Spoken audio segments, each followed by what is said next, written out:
And welcome to the Broome Centurions Coach's Corner. I'm joined by Broome head football coach Lynn Fleming. Well, Coach, very big win Friday night, and again, glad to see that the team, as we've seen all year long, they've showed the capabilities to come from behind and keep their poise. But that was a good come from behind victory Friday night. Yeah, it was. To win that way was really was good for our guys. I mean, I'm sure it was exciting for the fans.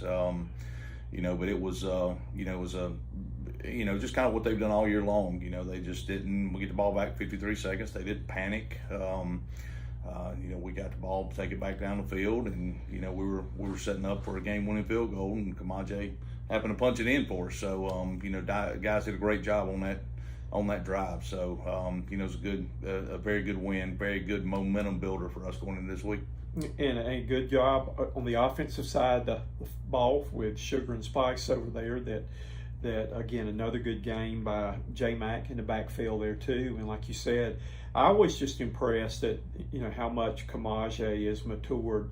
That he got in there and did not panic. Mm-hmm. With 39 seconds to go, when we got the ball back into 2 timeouts.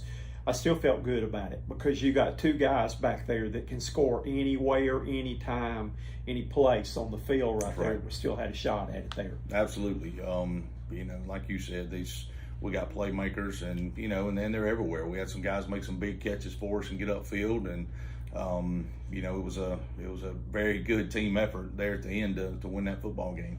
And it was kind of interesting what Kamaje said too, that he knew what they had to do and all. I said, well, this is out of character for you. I said, I thought maybe you were probably laughing in the huddle there. He said, no. He said, we knew what we had to do, and said he knew that we talked about on the air that when you got down there that it wouldn't be a bad idea just to run the ball to get the first down. The clock would stop on that. Yeah. And he said, yep, that's what y'all did. And then he said when J Mac pancaked the guy in the end zone down there, he said he knew he could take it all the way then though. So. Yeah, I think that gave him a little boost seeing those guys blocking downfield, and it was Jalen and it was a lot of our guys, offensive linemen, receivers, all those guys were downfield blocking for him. It was a fun play to watch on film. Again, just a team touchdown right there. And again, you had some good defensive performers. That Taekwon had a good big game with the tackles in there. Again, sophomore out there making plays, and Cam out there too, though. But I know you had to be a little bit concerned too with their ability to throw the football like they did. Yeah, it was kind of a weird game. Going back to the game, I felt like our defense, put us in positions a lot of times to score, and we didn't. They had a pick or they had a stop, and we just couldn't put it together. We felt like at any point we were going to break through and we were going to go up on this team and kind of put it away. But we were just never able to do that for various reasons. And finally pulled away there at the end. Yeah, the passes downfield. We knew number 4 was a good player coming in. He made some double moves on us down there, and we should get our hips flipped around. But something we've worked on all week, because we imagined if anybody's watched film, it's something they're probably going to try to do this week. So we worked hard again on that this week, just making sure that we don't get lost and turned around and try to prevent the big plays.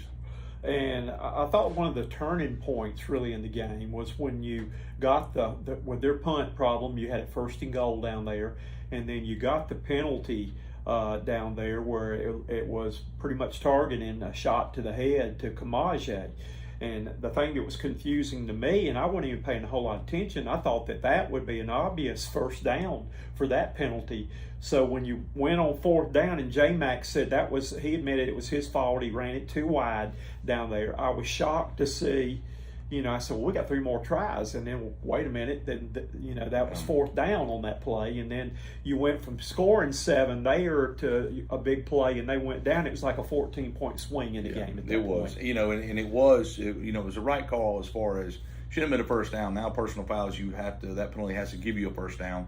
But it was a live ball foul. It should have replayed it down. It still should have been 3rd down, and not 4th down. Okay. It wasn't a dead ball. It was a live ball. So anyway, we did lose a down in that situation. But anyway, now we're gonna move on. All righty. Let's talk a little bit about tonight's game. That Clinton has been a team that has been on an uprise here for several years, and I remember you were telling me when the new coach took over that he was going to do a good job there, and they had some young talent then, and he said just give them a couple of years to learn that system. And well, they've been a power ever since then, though. Yeah. So they come into the game that they actually were region champions in their division. But what have you seen in watching the film on them? The big thing jumps out is just, again, how athletic they are. They have guys that can run at just about every position from defensive lineman to safety. I told you earlier, even the ball boy looks like he gets out there pretty quick. So, they're just fast. I mean, they have a lot of different playmakers that they like to get the ball to on offense and defensively. They match up well with about anybody they've played. And, so it's just a good football team. It's a well-coached football team. They do a great job. There's a lot of history, a lot of tradition in Clinton, and, those folks expect to win. Now, I know in the past they've had running quarterbacks there, and they've been primarily a running team, though. Is that pretty much what they're wanting to do first, is run first and throw second, or are they pretty balanced in what they do? Well, they do a good job of taking what you give them. They've thrown the ball a little more this year than they have. They're accustomed to quarterback. Although I wouldn't say he's necessarily a runner, can make plays. He's still a playmaker. He likes to get his eyes downfield, and he likes to throw the football. And he does a good job of that. So he's going to scramble around a lot just to try to find an open receiver. But like I said, he's very capable, very, very athletic. But when they need to run the football, they're going to be old school Clinton. And they're going to pound the ball between tackles, and they do a good job at it. All right, over on the defensive side of the ball now, they pretty much, we've seen teams that are going to probably come with 8-man line, but we've seen a lot of teams that have tried to shoot the gaps and get in the backfield to try to stop the runners from coming. Do we expect a lot of pressure up front, or what will you think we'll see defensively? Yeah, we do. We expect them to bring pressure. Five, who's a two-way player for them, is a outside linebacker that's a very good playmaker. They're going to try to put him in a position to make plays, whether it be coming off the edge or whether it be back in coverage. 35, they'll do a lot of different things with him. Anywhere from a B gap stunt to coming off the edge. So yeah, they're going to try to confuse us up front. That's kind of what they do defensively, and they do a good job at it. Against teams they've played. Again, they're very athletic, and they just. They get upfield in a hurry. They like to get you behind the sticks, and that's what they've done to a lot of teams. And we just have to make sure we minimize that Friday. Special teams. A game like that has a tendency, and like we thought last week's game was going to do, coming down to special teams. What can you tell us about their special teams? Yeah, their special teams are solid. They got a young man that kicks off for them that, he's anywhere. I've seen him kick touchbacks to the 10-yard line, so he's got the potential to kick it deep. Punting, do a good job punting the football. Got to be careful with some of the shifts and motions they have out of their punt formation. Make sure they don't draw us off sides. And, their field goal, extra point, they're pretty consistent, pretty solid there. So, they've done a good job with that as well. So, what do you see as being our keys for the ball game? What does Centurions need to do to be able to advance on to the third round of playoffs? Offensively, biggest thing, we just need to figure out what they're trying to take away. Seneca did a good job of that last week, and it took us as the game going on to kind of figure out what they were trying to take away. And, we just have to do a good job of having a feel for the game, but we have to eliminate negative yardage plays. We can't play behind the sticks. We have to win the time of possession battle, and finish our drives with touchdowns and do kind of what we've done all year, not turn the ball over. So we just have to protect the football. Defensively, they're going to try to get guys out on the edge, whether it be throwing the ball, throwing the screens, whether it be handing the football off out on the edge, and we're going to get a lot of one-on-ones, and we have to make those tackles. We have to be able to hang on for our other guys to get there. And, I feel like that's kind of the key going in every week, but it's even more so this week with, how explosive they are with their running backs and their passing game. So we're going to have to win those one-on-ones. And last but not least, the all-important Carolina Spine and Health Injury Report. How do we look physically going into the game? Yeah, we're as healthy as we expect to be. So we feel like we got pretty good depth and at all our positions. So going into the game, we're pretty healthy, and hopefully we'll continue to stay that way. Well, we're anticipating a good game. We're looking forward to it.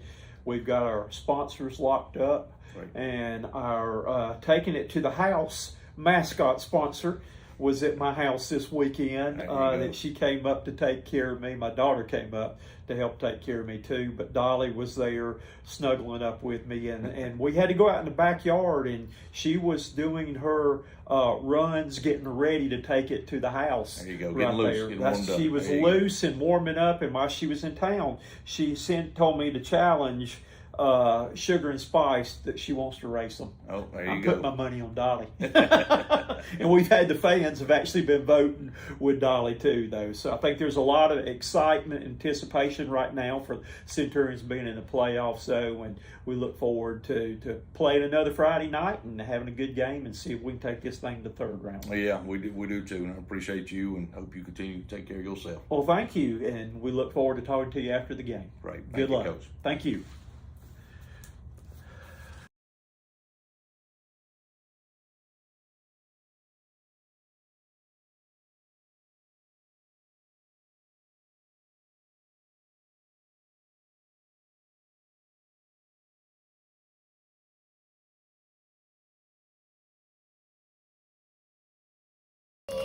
No.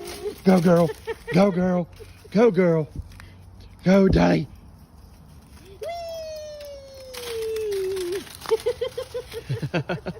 There you go, girl. Go, go, go. Oh, boy. Dolly, taking it to the house. Can you take it to the house? Go, girl. Go, go, go. First, you dig it? Go, girl. Zoom, zoom, zoom. There she goes. There she goes. Go, Dolly, go. Go, Dolly, go. Go, Dolly, go.